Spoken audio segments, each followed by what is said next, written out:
Avis vascular centre మన దేశంలోనే the best varicose vein hospital. నమస్తే గురుగారు. వాగర్థావివ సంపృక్తౌ వాగర్థ ప్రతిపత్తయే జగతః పితరౌ వందే పార్వతీ పరమేశ్వరౌ. ఆదిత్యాయ చ సోమాయ మంగళాయ బుధాయ చ గురుశుక్రశనిభ్యశ్చ రాహవే కేతవే నమః.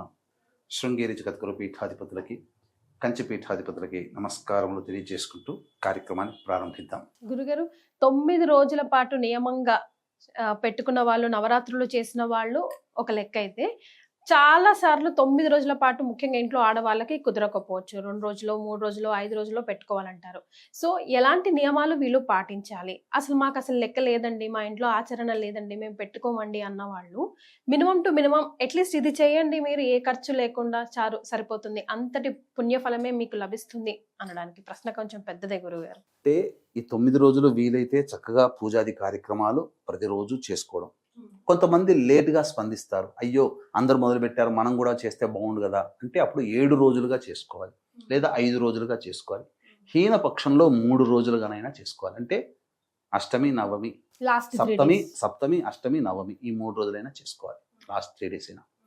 అయితే ఈ యొక్క సంబంధించినటువంటి పూజాది కార్యక్రమాలు చేస్తున్నంతసేపు బ్రహ్మచర్య వ్రతాన్ని ఆచరించాలి, దాంపత్యము నిషేధము. అలాగే ఆడవాళ్ళు చాలా మంది శిరస్నానం చెయ్యాలని అంటారు, ఈ 9 రోజులు అని అంటుంటారు. వాస్తవానికి స్త్రీకి వెసులుబాటు అనేటువంటి శాస్త్రంలో ఉంది. నీళ్లు చల్లుకున్నా సరిపోతుంది, అవకాశం ఉంటే చేయగలిగే శరీరం సహకరిస్తే చేసుకోవచ్చు.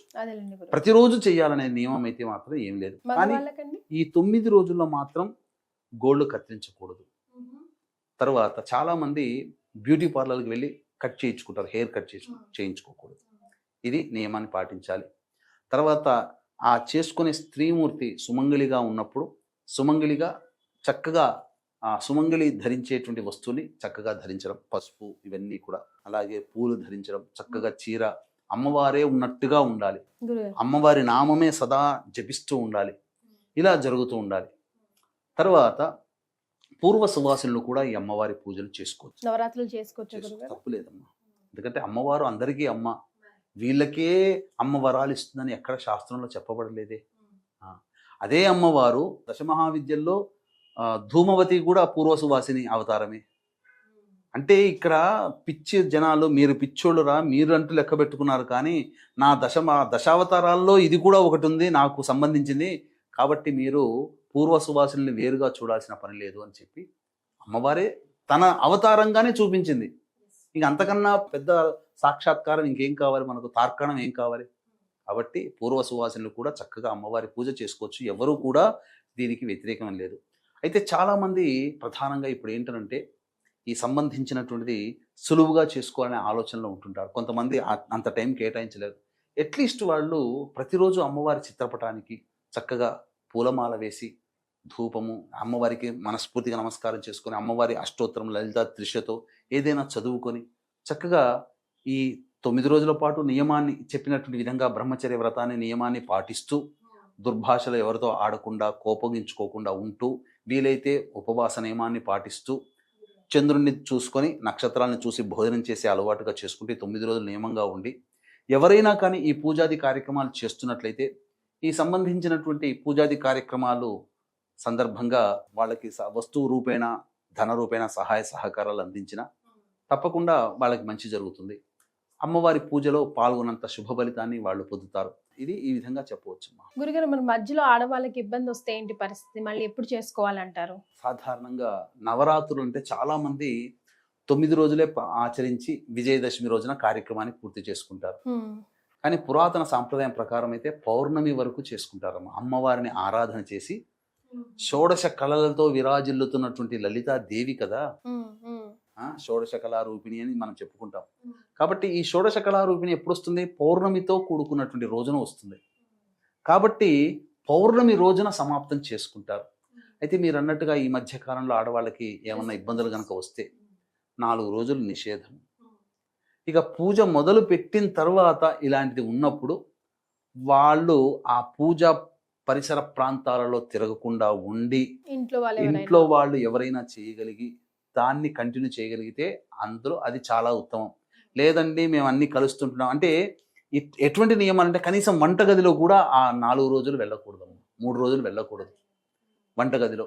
అలాంటి కఠినంగా నియమంగా ఉండగలిగితే చేసుకోవచ్చు. లేదు నా పాత్ర ఖచ్చితంగా వంటలో ఉంటుంది, మా వాళ్ళకి నేనే వండి పెట్టాలి, తప్పదు, స్నానం చేసి వండి పెడుతుంటాం ఎప్పుడు, కానీ ఈ పూజ మొదలు పెట్టాక మధ్యలో వచ్చిందనంటే దాంతో ఆఫ్ చేసుకోవడం ఉద్వాసన పలికేయాల్సిందా? మంచిదమ్మా.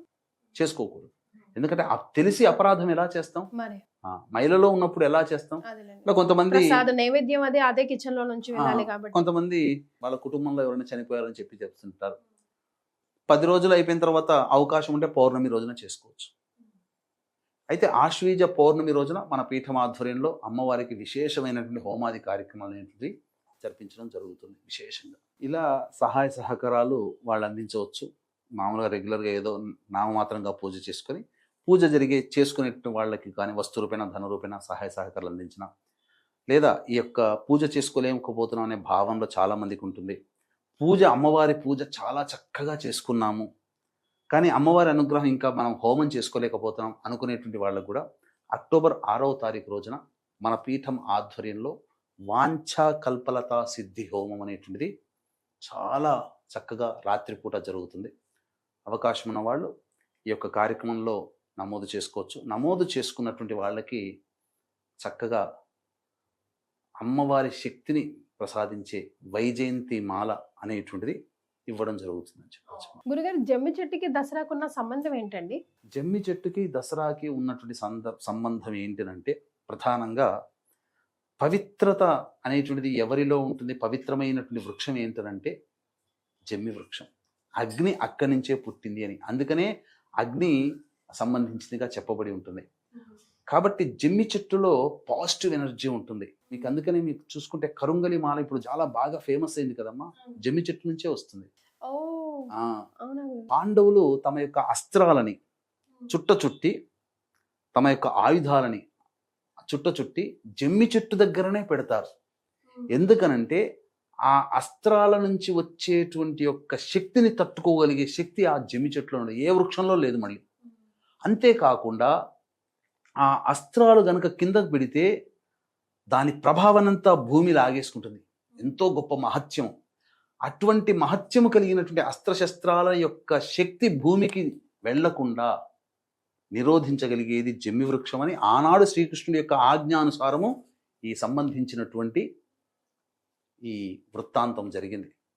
కాబట్టి చక్కగా అంటే శక్తి నిక్షిప్తమయ్యే ఉండేటువంటిది జమ్మి చెట్టు. గురుగారు, మనం జనరల్ గా విజయవాడ క్యాలెండర్ ని ఫాలో అవుతాం అమ్మవారి రూపంలోకి సంబంధించి కదా, మరి ఏ రోజు ఏ రూపంగా మనం ఈ 9 రోజుల పాటు అమ్మవారిని ఆరాధించాలంటారు? ప్రధానంగా మనకు సెప్టెంబర్ 22వ తారీఖు నుంచి ఈ నవరాత్రులు అనేటువంటివి ప్రారంభమవుతున్నాయి. కాబట్టి రోజుకు ఒక్కొక్క అవతార రూపంలో అమ్మవారిని పూజ చేసుకుని సంపూర్ణమైనటువంటి అవతార స్వరూపిణిగా అక్టోబర్ 2వ తారీఖు దసరా రోజున మనం చేసుకుంటామమ్మా. ఈ సెప్టెంబర్ 22వ తారీఖు రోజున బాలా త్రిపుర సుందరి, అప్పుడే పుట్టినటువంటి బాలికలాగా మనం కొలుచుకుంటాం. బాలా త్రిపుర సుందరి యొక్క అవతారం. 23వ తారీఖు రోజున గాయత్రీదేవి అవతారం. 24వ తారీఖు రోజున ఈ ప్రపంచానికి జ్ఞాన భిక్ష ఏది కావాలంటే అది భిక్ష ప్రసాదించే అన్నపూర్ణాదేవి. అన్నపూర్ణాదేవి సాధారణంగా భోజనమే అనుకుంటారు, కాదు. నాకు జ్ఞానం కావాలనుకున్నవాడు జ్ఞానం ఇస్తుంది, మోక్షం కావాలనుకో మోక్షం ఇస్తుంది. ఏది కావాలని మనం భిక్షగా అడిగితే ఆ భిక్షని ప్రసాదించే దేవియే అన్నపూర్ణాదేవి. అది తర్వాత 25వ తారీఖు రోజున కాత్యాయని దేవి, 26వ తారీఖు రోజున మహాలక్ష్మీదేవి, 27వ తారీఖు రోజున లలితా త్రిపుర సుందరి దేవి రూపంలో, 28వ తారీఖు రోజున మహాచండీదేవి రూపంలో, 29వ తారీఖు రోజున సరస్వతీదేవి రూపంలో, 30వ తారీఖు రోజున దుర్గాదేవి రూపంలో, అక్టోబర్ 1వ తారీఖు రోజున మహిషాసుర మర్దిని రూపంలో, అలాగే అక్టోబర్ 2వ తారీఖు రోజున సంపూర్ణమైనటువంటి రాజరాజేశ్వరి అవతార స్వరూపముగా ఈ నవరాత్రుల్లో అమ్మవారిని కొలిచి సంపూర్ణంగా అక్టోబర్ 2వ తారీఖు రోజున అమ్మవారిని కొలవాలని మనకు చెప్పబడింది. అయితే నార్త్ సైడ్ కల్చర్లో ఒక్కొక్క సాంప్రదాయంలో ఒక్కొక్క రూపంలో అమ్మవారిని కొలుస్తుంటారు. కాబట్టి ఏ సాంప్రదాయం వాళ్ళు ఆ సాంప్రదాయంలో అమ్మవారిని విశేషంగా, కానీ ఎటు చూసినా దుర్గాదేవి, పార్వతీ అమ్మవారి అవతార స్వరూపాలే అన్నీ కూడా. కాబట్టి మనకు ప్రధానంగా విజయవాడ బేస్ మన యొక్క ఆంధ్ర తెలంగాణ ప్రాంత ప్రజలకి. కాబట్టి ఆ దుర్గాదేవి ఆలయంలో ఏ విధమైన అవతారాలు చేస్తుంటారో ఆ ప్రాంతంలో చుట్టుపక్కల నివసించే ప్రజలందరూ కూడా ఇదే ఆచారాన్ని పాటించాలి. సో ఈ రోజు ఈ వీడియోలో నవరాత్రులకు సంబంధించిన అనేక ధర్మ సందేహాలు గురుగారు అయితే నివృత్తి చేశారు. ఒక్కొక్క వీడియోలో మనం డెఫినెట్గా ఈ 9 అవతారాలకి సంబంధించి ఏ రంగు అమ్మవారికి ఇష్టం, ఏ నైవేద్యం సమర్పించాలి, ఏ అష్టోత్తరంతో అమ్మవారిని పూజించాలి, ఆరాధించాలన్న విషయాలు ఒక 9 వీడియోలుగా గురుగారు ఆధ్వర్యంలో మళ్ళీ చేస్తాను. ఇప్పటికైతే రెగ్యులర్ ధర్మ సందేహాలు నవరాత్రులకు సంబంధించి గురుగారు ఆధ్వర్యంలో నివృత్తి సమాధానాలు తెలియజేశారు. చాలా సంతోషం గురుగారు, ధన్యవాదాలు. సర్వం శ్రీ మమహేశ్వర పరబ్రహ్మార్పణమస్తు.